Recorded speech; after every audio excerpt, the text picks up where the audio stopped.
Money isn't just about numbers, it's about behavior, emotions, and mindset. In The Psychology of Money, Morgan Housel explains how wealth has less to do with what you know, and more to do with how you act. It's not about IQ, it's about EQ, emotional intelligence. This book reveals how people think, feel, and make decisions about money, and why even the smartest people can make poor financial choices. In this video, we'll explore 10 powerful lessons from the psychology of money that can help you manage your money smarter, think long-term, and achieve true financial freedom. Let's dive in. Lesson 1. No one's crazy about money. In The Psychology of Money, Morgan Housel starts with a powerful truth. No one's crazy about money. That means everyone has a unique relationship with money, based on their own experiences, upbringing, and struggles. What looks crazy to you might make perfect sense to someone else. Think about it. If someone grew up during poverty or economic collapse, they'll value security more than risk. If another person grew up watching their parents invest successfully, they'll feel confident taking financial risks. So, when we judge others' financial decisions, we often forget they're acting on a completely different history than ours. For example, imagine two people. One saves every dollar and avoids the stock market. The other invests aggressively and takes big risks. Both might seem wrong to each other, but both are doing what feels safe to them, based on what they've lived through. Morgan Housel reminds us that money decisions are not purely logical. They're emotional and personal. And that's okay.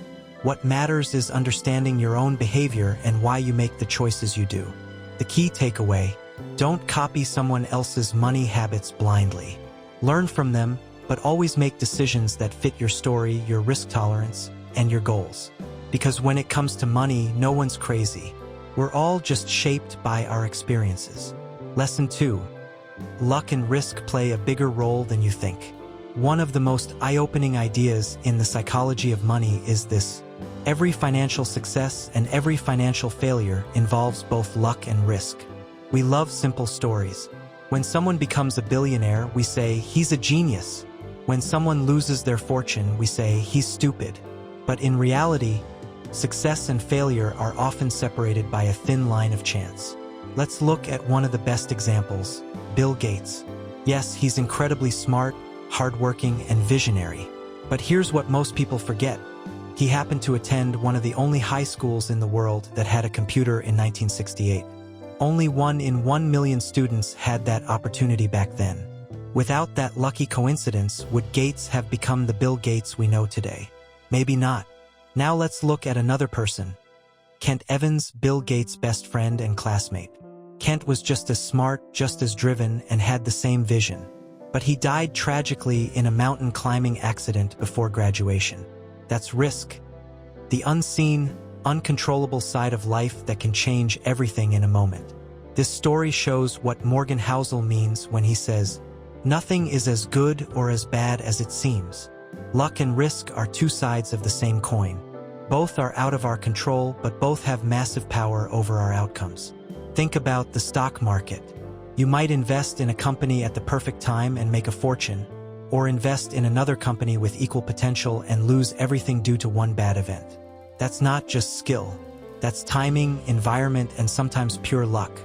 The danger comes when we start believing our success is entirely because of our own brilliance. That mindset leads to overconfidence, and overconfidence leads to big mistakes. Similarly, when failure strikes, many people completely give up, thinking they're just unlucky or not smart enough. But failure doesn't mean you're wrong. It means risk showed up. The goal isn't to eliminate luck or risk because you can't. The goal is to respect both. That's why the best investors always protect themselves. They diversify their assets. They keep emergency savings. They avoid putting all their money into one stock or one bet. They plan for what they can't see coming, because they know success is not guaranteed and risk never disappears. So what should we take away from this? Be humble when you win. You might have worked hard, but luck probably helped too. Be kind when others fail. They might have worked just as hard, but risk caught up with them. Focus on decisions, not outcomes. You can't control luck, but you can control your behavior, discipline, and preparation. The bottom line, In money and in life, luck and risk shape every story. The goal isn't to chase luck. It's to build a system that keeps you safe when luck runs out. Lesson 3. Never enough, the danger of greed. In The Psychology of Money, Morgan Housel shares one of the most powerful and haunting ideas. Knowing when to stop is more important than knowing how to win. Because for many people, enough is never enough. And that endless hunger, that greed, destroys peace, happiness, and sometimes everything they've built. Let's start with a real story. In 2008, during the global financial crisis, a man named Rajat Gupta lost everything. He was a highly respected CEO of McKinsey & Company, one of the most prestigious consulting firms in the world. He had already built enormous wealth, influence, and success. But that wasn't enough for him. Gupta wanted more status, more money, more power. So he got involved in insider trading, trying to make a few extra $1 million he didn't even need. He was caught, arrested, and sent to prison. Years of reputation, respect, and legacy gone. Why? Because he didn't know where enough was. Morgan Housel writes, "There is no reason to risk what you have and need for what you don't have and don't need." That line alone could save people from lifetime mistakes. Here's the truth. We often think happiness will come after the next milestone. When I earn $100,000 a year, I'll be happy. When I buy a house, I'll feel successful. When I get that promotion, I'll finally relax.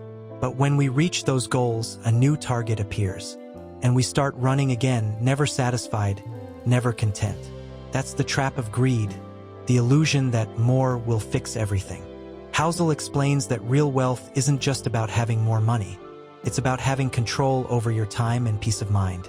If you lose sleep, integrity, or relationships chasing more, you're already poor, no matter how big your bank account is. Think about it. What's the point of making millions if you can't enjoy your mornings, your family, your health? The rich aren't always those who have the most. They're the ones who know they already have enough. So how do we apply this lesson in real life? Define what enough means to you.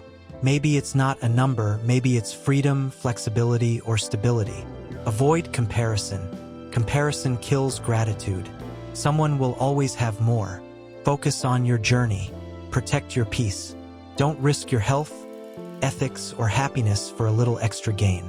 The key takeaway: the line between ambition and greed is thin, and it moves quietly. True wealth begins the moment you realize that what you have right now is enough. Lesson 4. Getting wealthy versus staying wealthy. In The Psychology of Money, Morgan Housel makes a simple but life-changing distinction. Getting rich and staying rich are two completely different skills. Most people know how to make money, but very few know how to keep it. You can build wealth through risk-taking, courage, and smart decisions. But staying wealthy requires something else entirely: humility, fear, and patience. Let's understand this with a story. In 1929, during the Great Depression, thousands of rich people in America went broke overnight. Why? Because they believed the good times would last forever.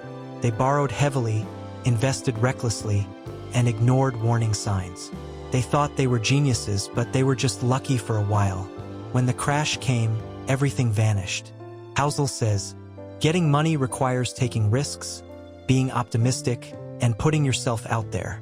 Keeping money requires the opposite: humility and a fear that what you've built can be taken away. This is exactly why Warren Buffett, one of the richest men alive, says, "The first rule of compounding is to never interrupt it unnecessarily." Buffett's secret isn't just investing smartly. It's staying invested for decades. He doesn't panic, he doesn't overreact, and he never bets the farm. Because he knows the goal isn't to get rich fast. The goal is to stay rich long enough for compounding to do its magic.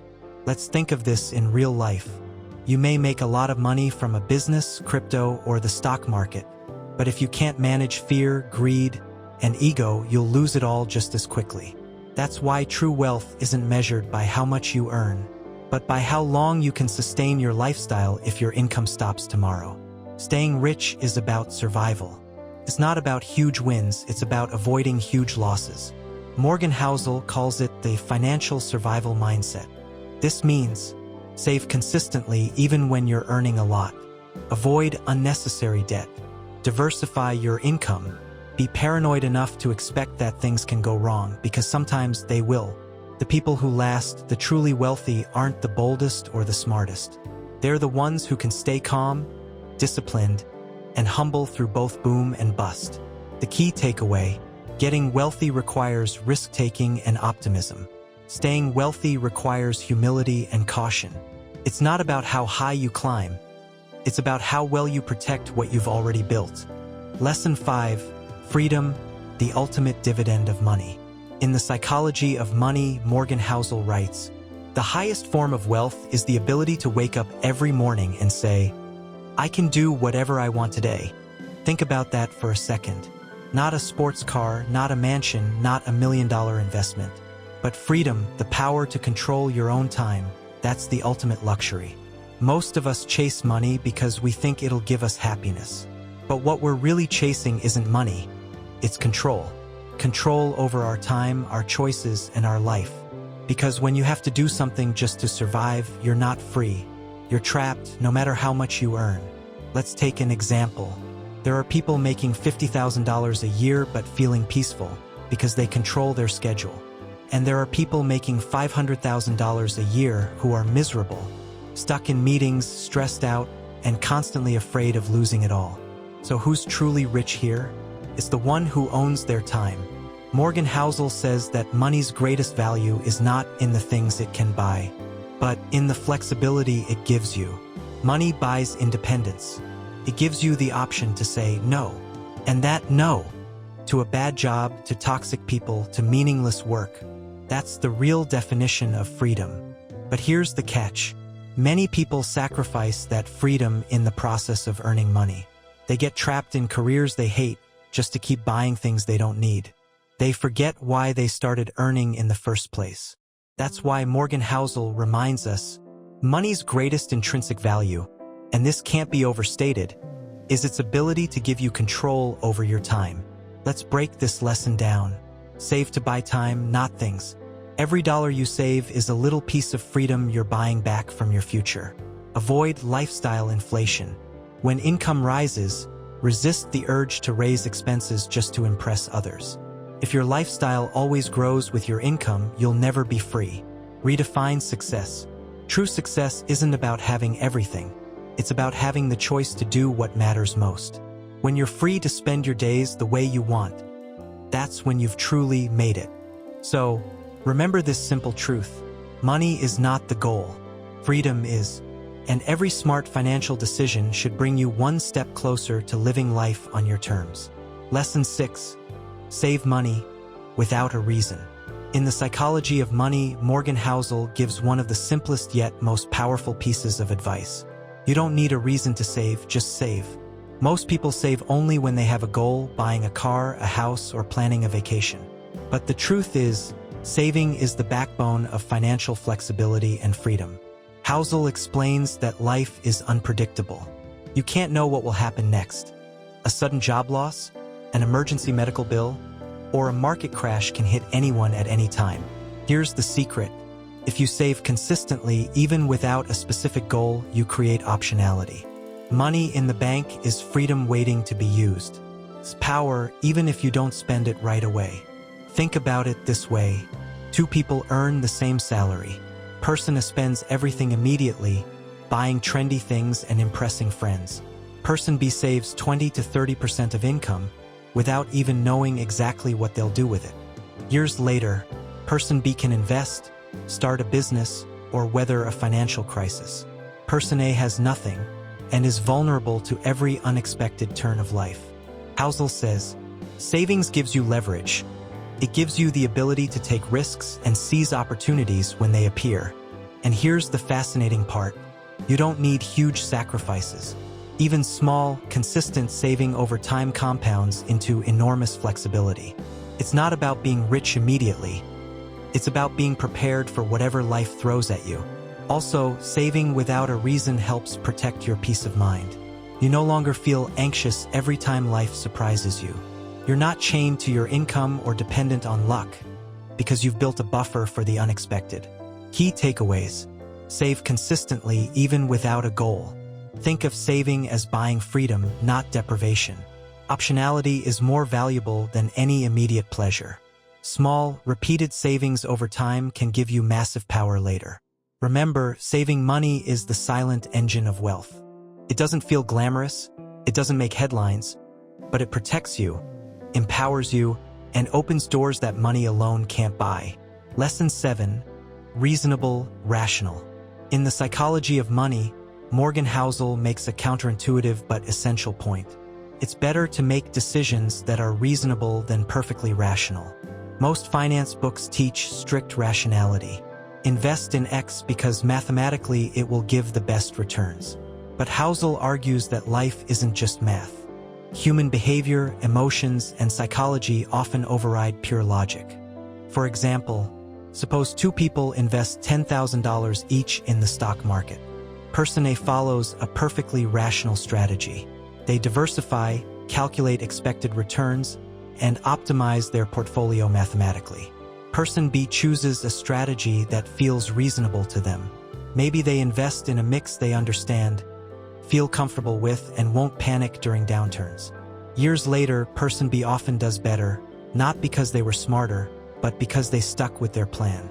Rational strategies fail if they are too stressful or emotionally intolerable. Housel emphasizes, doing what's mathematically perfect but psychologically impossible is a recipe for failure. This lesson applies beyond investing, saving money, starting a business, retirement planning, managing debt. It's easy to get trapped trying to chase the perfect strategy. But if a strategy makes sense to you, aligns with your life, and you can actually follow it consistently, it's more valuable than a theoretically superior one. Think of it like this: rational equals perfect on paper. Reasonable equals works in real life. Human emotions matter. Fear, stress, uncertainty, these will always influence your decisions. So instead of fighting them, design a plan that accommodates your behavior. Key takeaways: prioritize strategies you can actually follow, even if they aren't mathematically perfect. Consistency beats short-term optimization. Understand your own psychology before choosing financial plans. Reasonable decisions compound into long-term success. Housel's point is clear. Financial success isn't about being perfect. It's about being practical and persistent. Remember, it's not the smartest plan that wins. It's the one you can stick with through good times and bad. Lesson 8. Surprise. Life is full of unexpected events. In The Psychology of Money, Morgan Housel highlights a fundamental truth. Life is unpredictable, and financial planning must account for surprises. No matter how smart, disciplined, or careful you are, unexpected events will happen. Markets crash, jobs disappear, health crises occur, and global events shake the economy. Housel points out that we often underestimate the impact of rare but powerful events. These events, sometimes called black swans, shape your financial life more than ordinary, predictable events. Let's consider a real example. During the 2008 financial crisis, millions of people lost jobs, homes, and savings overnight. Some had invested carefully, followed all the rules, and still suffered because of events beyond their control. Contrast that with others who survived or even thrived. They had emergency funds, diversified investments, or flexible lifestyles that allowed them to absorb shocks. The lesson is clear. Expect the unexpected. Surprises don't always have to be negative either. Many fortunes are built because someone was prepared when a rare opportunity appeared. A new business boom, a sudden market shift, or a technological breakthrough. Housel encourages us to build a financial buffer for emergencies. Avoid over-leveraging or taking unmanageable risks. Keep flexibility in your life and investments. Accept that life will not go exactly as planned. Think about it like insurance for your future. You may never need it, but if disaster strikes, you'll be protected. Key takeaways: life is unpredictable. Surprises will happen. Prepare, but don't panic. Flexibility and resilience are more important than perfection.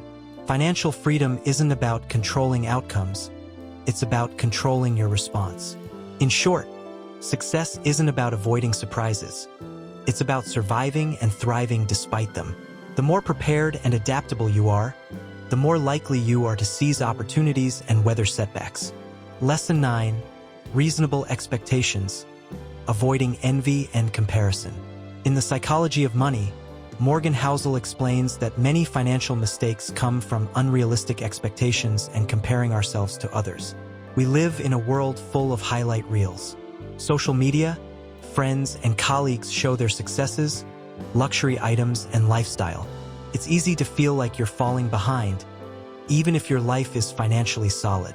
Housel reminds us, you can be wealthy without being rich by society's standards, if your expectations are reasonable and your mindset is healthy. Let's break this down. Imagine two people. Person A wants to make $500,000 a year because their friend earns that much. Person B wants $100,000 a year but is satisfied and financially secure. Person A will feel constant stress, take unnecessary risks, and may never be happy. Person B, with reasonable expectations, can live peacefully, invest wisely, and build lasting wealth. This is why comparison is dangerous. It makes you chase goals that aren't aligned with your values.